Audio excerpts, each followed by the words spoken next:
आप मेरे वीडियो को लाइक कीजिए, मेरे चैनल को सब्सक्राइब कीजिए। दोस्तों, मुझे आप लोगों से बहुत उम्मीद है कि आप मुझे आगे बढ़ाएंगे, तो इसलिए सॉरी मैं भूल गई। आप सभी को मेरी तरफ से सलाम, नमस्ते, सत श्री अकाल। मैं आपको गाना सुनाती हूँ। जब से बाहर आ गई सवरिया, ना हिली हला खोज खबरिया हो। जब से बाहर आ गई सवरिया, ना हिली हला खोज खबरिया। ना ही भावे लाली बाली, काटे जैसे गढ़ से जरिया। ना ही भावे लाली बाली, काटा जैसे गढ़ से जरिया। जाने कवना हो,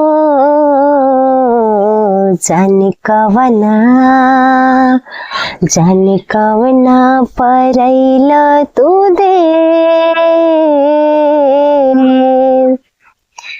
देख के गैला जोगिनी के भेष।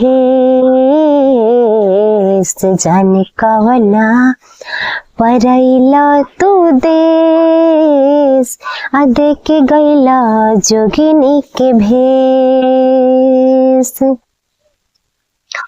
जब से बाहर आ गई सवरिया, नाही लिहला खोज खबरिया। जब से बाहर आ गई सवरिया, नाही लिहला खोज खबरिया। नाही भावे लाली बाली, काटा जैसे गढ़ से जरिया। जाने कवना परैला तू देश, देख के गैला सैया जोगिनी के भेष। जाने कवना परैला तू देश, देख के गैला सैया जोगिनी के भेष। जब बोले ले कोयलिया, ताना मारे ले कोयलिया। दिल में लागे राजा गोली, जब बोले ले कोयलिया। ताना मारे रोज तकियवा, तन पे ठहरे नाही चोली।